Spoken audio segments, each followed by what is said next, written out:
Bom dia, boa tarde ou boa noite, sejam bem-vindos a mais um vídeo do canal. Eu sou Cleiton Mo e hoje eu vou trazer um pouco sobre mitologia egípcia.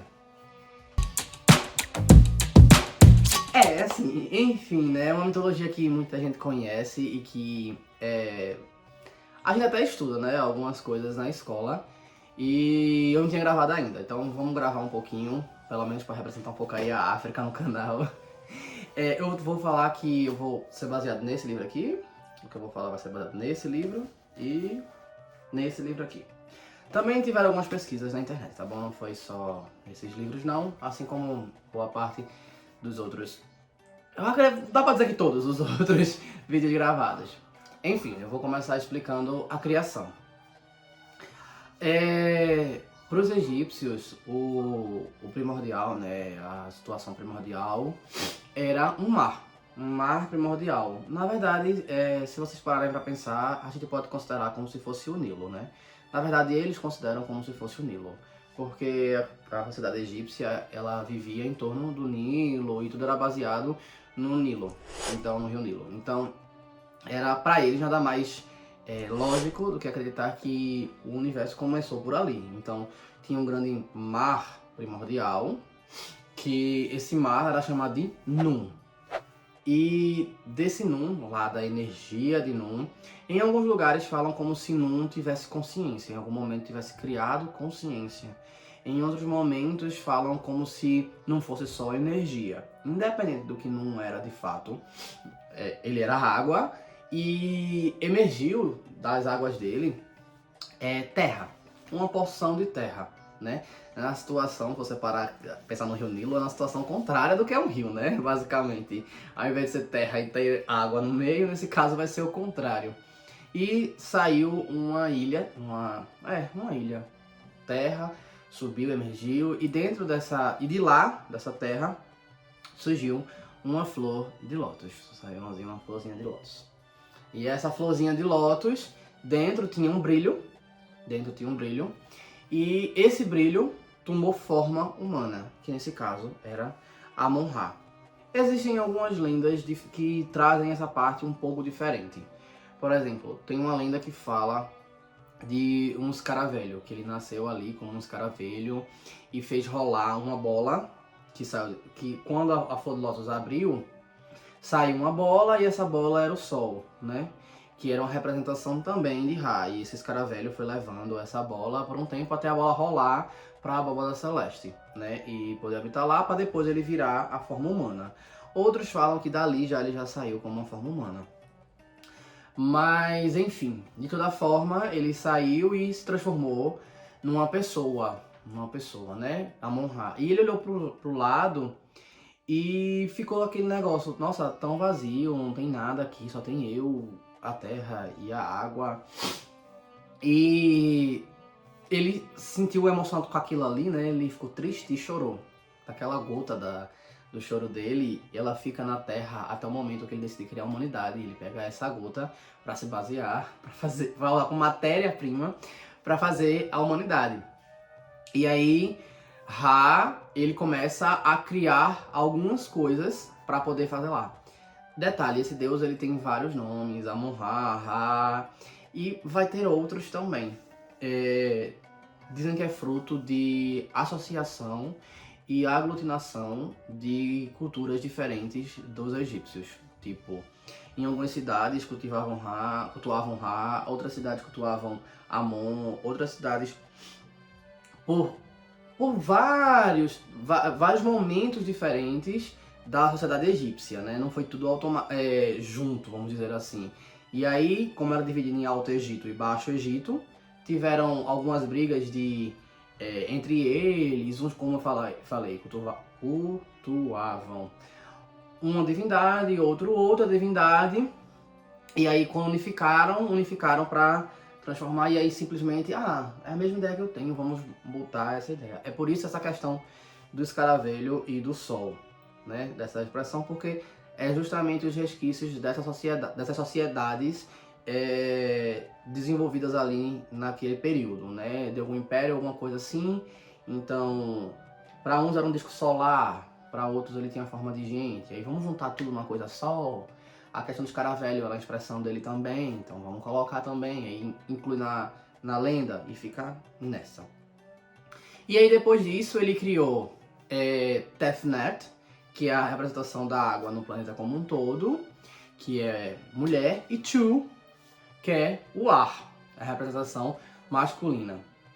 E eles se casaram, ele não criou só esses deuses. Dizem que também ele criou alguns deuses, como Thoth, por exemplo. E aí Tefnet se casou com Chu e eles tiveram 2 filhos. Geb, que é a terra, é homem, e Nut, eles falam que é o firmamento. Seria basicamente o céu. E era feminino. E eles não podiam se tocar. Eles se apaixonaram porque eles ficavam sempre olhando um pro outro, um de frente pro outro. Nut olhando pra Geb embaixo e eles, enfim, ficavam ali o tempo inteiro conversando e acabaram se apaixonando por causa disso, meio que presos a isso. A gente não pode imaginar como se fosse estático a coisa. Eles tinham a forma humana e a forma espiritual, vamos dizer assim. A forma espiritual seria a forma de terra de Geb e de céu de Nut, e que era que eles passavam a maior parte do tempo. Mas se eles quisessem em algum momento ir conversar com alguém, eles poderiam, mas o encontro carnal deles, vamos dizer, que tinha que estar nessa forma entre céu e terra. E nas vezes que eles tentaram entrar em contato, Amon ficou muito irritado, fez um barraco, reclamou e chegou lá dizendo: que palhaçada é essa? Isso não pode, tá errado, sabe? Para que, vamos dizer, como os celtas diriam, o céu não cair. Ou como os astecas disseram, né? Então, o que a gente pode botar como uma referência aí, que talvez alguma coisa tenha acontecido algum dia, globalmente falando, e isso seja uma citação dos egípcios, que nos astecas também tiveram, né? Ou por outras teorias de conspiração que eu posso falar depois. Que eu vou falar depois. Enfim. E aí, eles ficaram naquele jeito, mesmo sem gostar, eles passaram eras dessa forma. E um dia Thoth decidiu cronometrar o tempo. Ele fez: eu vou, sou um deus sábio aqui, eu vou tentar cronometrar o tempo. Vamos ver como é que eu posso fazer. E aí ele fica lá, matutando, lá, pensa, pensa, e vai desenvolvendo algumas coisas, porque ele desenvolvia tudo, é um deus de sabedoria. Desenvolvia tudo, e aí chegou um momento que ele levou a desenvolver o calendário. E aí ele dividiu o calendário em alguns momentos, e ele decidiu que ia ter 360 dias. Ia ter 360 dias. Porque ele colocava aí 12 meses de 30 dias. 360 dias. Deixar aqui. Aí, né, Nut teve uma ideia. Ela disse: eu vou ali dar uma conversinha com ele rápida. Vem cá, meu anjo, vê só. 360 dias, né? Porque Ra me disse que no ano inteiro, eu não poderia me encontrar com Geb. Porque foi a determinação de Ra. Ano nenhum vocês vão poder se encontrar. Ano nenhum. Mas se inventassem aqui uns dias que não contassem para o ano, um dia que ela considerasse nulo, né? Um dia que se considerasse nulo. E aí, será que dava para acontecer alguma coisa? E aí ela vai, conversa com o Thoth: vem cá, vamos fazer um negócio aqui para mim e tal. E aí eles vão negociando algumas coisas para ver se ele topa colocar esses 5 dias, como seriam esses 5 dias nulos. Aqui a gente tem mais uma coisa parecida com os astecas. O calendário asteca era dividido assim também. Tinha 5 dias que eles consideravam nulos, 360 dias mais 5 dias nulos. Que para os astecas tinha um impacto, para os egípcios era um outro impacto. E os astecas, eles tinham mais meses, não era dividido como os egípcios não. Mas enfim, no final dava 360 do mesmo jeito. E aí,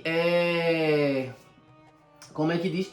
Ela ficava assim: e aí, bora? Tentou negociar e, enfim, preste atenção nos jogos dele, dá atenção nas coisas que ele tinha inventado, na escrita que ele estava inventando, no caso os hieróglifos, e, enfim, as outras coisas que ele estava inventando.